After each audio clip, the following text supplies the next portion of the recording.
양서초등학교 친구 여러분, 안녕하세요. 5월 12일 화요일 미술 시간입니다. 교과서 13쪽 펴주세요. 왜 13쪽이지? 우리 12쪽 안 했는데? 하며 열심히 미술 공부를 한 친구들은 생각할 텐데요. 교과서 12쪽 나의 미래 모습 종이 관절 인형으로 만들기 활동은 아쉽지만 등교 개학 이후로 잠시 미루어 봅시다. 오늘은 감상 수업입니다. 감상 수업에 들어가기 전에 화가 앙리 마티스의 생애를 영상으로 살펴봅시다.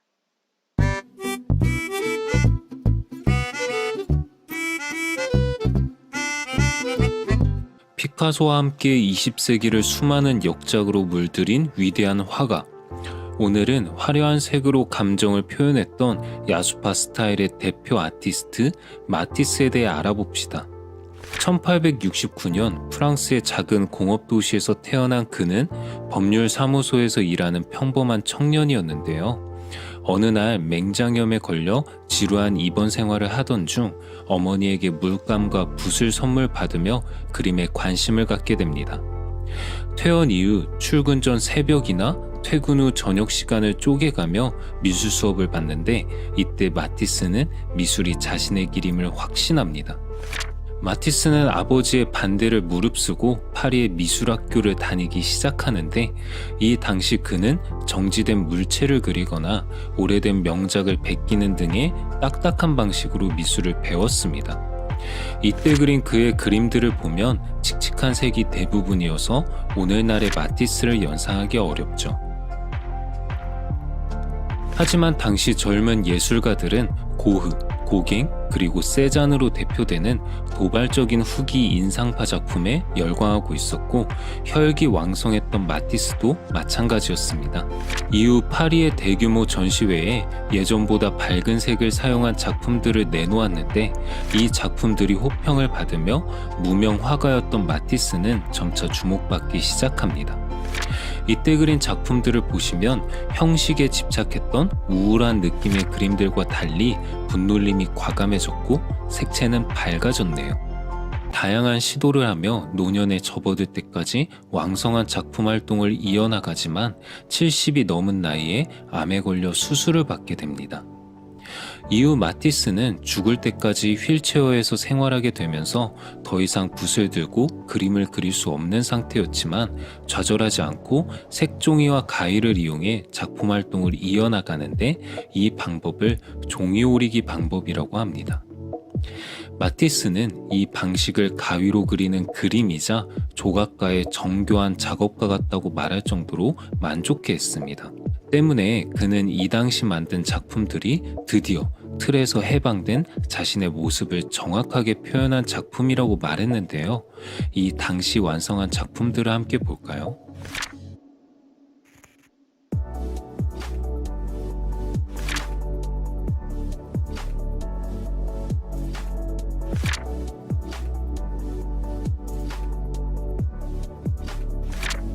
이렇게 80이 넘을 때까지 미술에 대한 열정을 표현했던 그는 주변 사람에게는 언제나 온화하고 겸손했다고 합니다.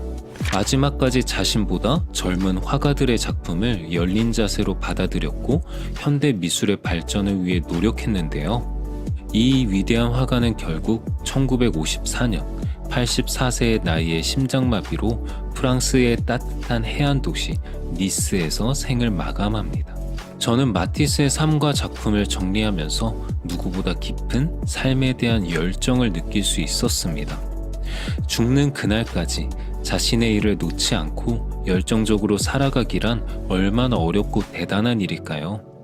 그래서인지 저는 청년 시절 마티스의 화려한 명작들보다 그가 인생의 마지막을 불태우며 완성한 색종이 작품이 특히 마음에 남았습니다. 여러분은 어떤 작품이 가장 마음에 드셨나요? 다음 시간에는 마티스의 영원한 라이벌이자 20세기를 대표하는 천재 화가 피카소 이야기로 돌아오겠습니다. 영상을 잘 보았나요? 그렇다면 선생님이 하는 두 가지 질문에 알맞은 대답을 생각해 봅시다. 첫 번째 질문이에요. 앙리 마티스는 화가가 되기 전에 무슨 직업을 가졌나요? 정답은 법률사무소 직원이었죠. 앙리 마티스는 법률사무소 직원으로 일하던 도중 병원 생활을 하게 되었어요. 지루한 병원 생활 중 그리기에 관심을 갖게 되었고 그림 그리는 일이 매우 매력적으로 느껴지고 그 꿈을 화가로 바꾸었죠. 두 번째 질문이에요.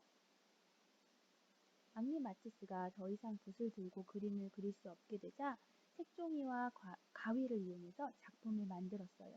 그 방법을 우리는 무엇이라고 불렀는지 혹시 기억하나요? 맞아요. 종이 오리기 방법이에요. 와, 우리 장서 친구들 모두 영상을 아주 잘 본 것 같아요. 그럼 본격적으로 오늘 우리가 무슨 공부를 할지 한번 알아봅시다.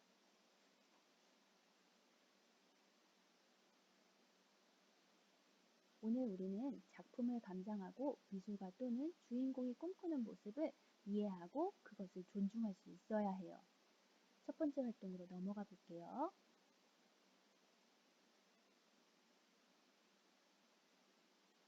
작품이 보이나요? 한 무대에서 어떤 소녀가 노래를 부르고 있는 것 같아 보이지요? 교과서 13쪽에 제시된 정현두 작가의 가수가 되고 싶어요 라는 작품이에요. 정현두 작가에 대해 잠깐 소개를 할게요. 이 작가는 아이들에게 꿈을 그리게 하고 그 아이들이 그린 그림을 직접 연출하여서 사진을 찍는 그런 작가예요. 그럼 이 사진의 원래 그림이 궁금해지지 않나요?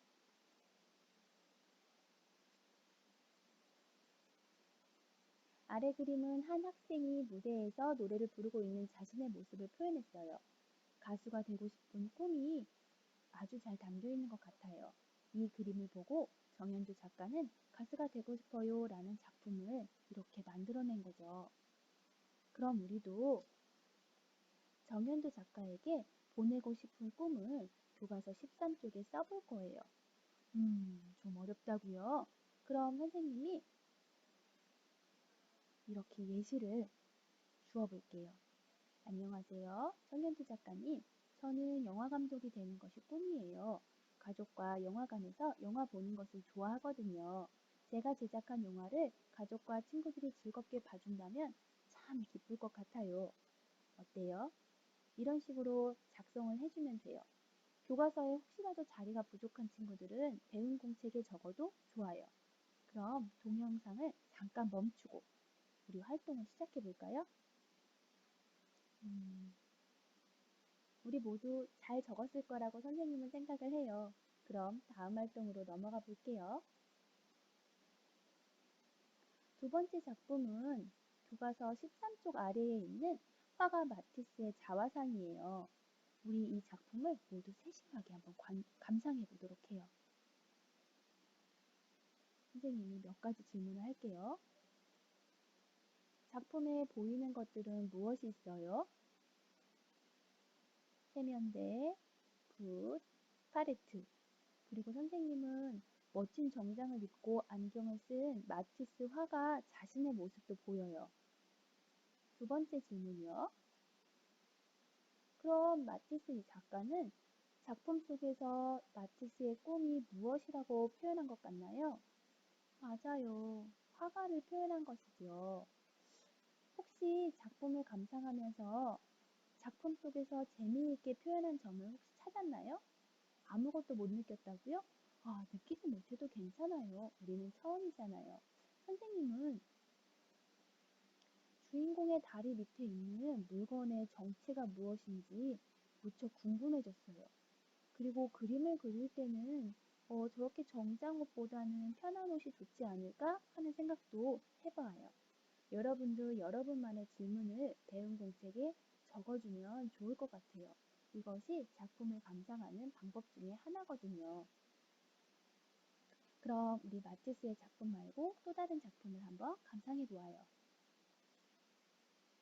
마지막 작품이에요. 교과서 13쪽 아래에는 정준영, 유현준 학생이 만든 작품이 있어요. 모두 작품을 감상해 볼까요? 작품에 보이는 것들은 무엇이 있어요?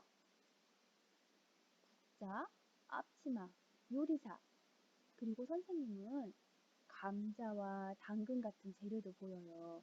그러면 두 번째 질문, 이 작품 속의 주인공의 꿈은 무엇일까요? 요리사, 셰프. 아주 멋진 요리사예요. 그러면 작품에 대한 나의 생각, 혹시 질문이나 이런 것들을 생각해 보세요. 선생님은 이 요리사가 한식 요리사일지, 양식 요리사일지, 아니면 중식 요리사일지 이런 부분들이 궁금해지기도 했어요.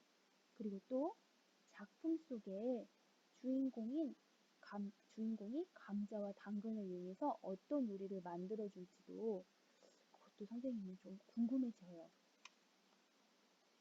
이렇게 자신의 꿈을 그린 오늘의 작품을 감상했어요. 작품 속의 주인공은 꿈에 대해서 이야기도 나누어 봤고요. 작품을 감상하고 꿈을 이야기할 때는 에이, 꿈이 뭐 저래 라는 생각은 좋지 않은 생각이에요. 우리 모두 상대방의 꿈을 존중할 때 우리의 꿈도 존중받을 수 있다고 생각해요. 우리 장서 4학년 친구들 오늘도 미술 공부 열심히 하느라 고생 많으셨습니다. 선생님은 이 PPT를 만드는데 인디스쿨의 힘날조 선생님이 만드신 PPT와 그 다음에 티스텔파 이북에 나오는 작품들을 활용하였습니다. 장서초등학교 4학년 어린이 여러분, 오늘도 고생 많으셨습니다. 안녕.